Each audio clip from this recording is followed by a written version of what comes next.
आप सबको जय मसीह की। परमेश्वर का धन्यवाद करते हैं एक और सुबह के लिए, और धन्यवाद करते हैं इस क्रिसमस की जब हम तैयारियां कर रहे हैं, तो हम जब देखते हैं कि परमेश्वर का उस वचन के अनुसार कि चरवाहों को दूत ने संदेश दिया, और जब दूतों ने उसके दर्शन के लिए वो वहाँ तक पहुँच चुके जहाँ उन्होंने उसका पता बताया था। तो जब वो वहाँ जाके उन्हें पता बताया गया, तो वहाँ उस एड्रेस पे वो वहाँ पहुँच गए और उन्होंने बालक यीशु के दर्शन किए। और इसी तरह से हम देखते हैं कि ज्योतिष जो कि तारे का निशान लेकर वो तारे को देख देख के वहाँ तक पहुँचे जहाँ उन्हें पहुँचना था, लेकिन वो वहाँ आकर यरूशलेम में और उस जगह सारी जगहों पर जाके फिर उन्होंने अपनी समझ का सहारा लिया। और हम देखते हैं कि जब उन्होंने अपनी समझ का सहारा लिया, तो वो वहाँ पहुँच गए हेरोदस के पास।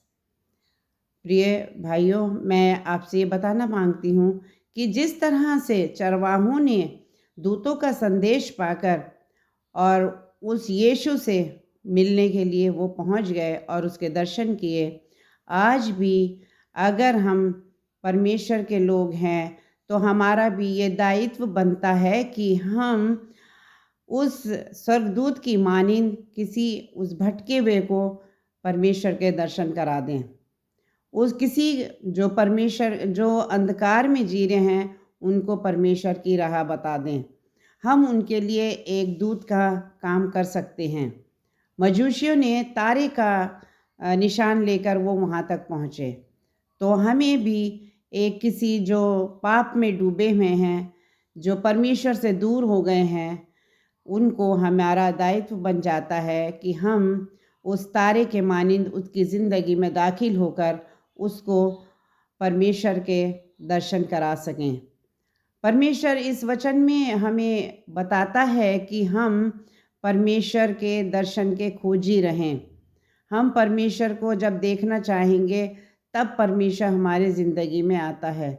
इसलिए हमारा ज़िम्मेदारी है कि हम बहुत सा फल लाएँ, और ये फल तभी बना रहेगा जब हम दूसरे भटके हुए को परमेश्वर के स्वर्ग राज्य में प्रवेश करा पाएंगे। परमेश्वर चाहता है कि हम इस पृथ्वी पर रहकर उन भले कामों को करें जो परमेश्वर की आज्ञा है।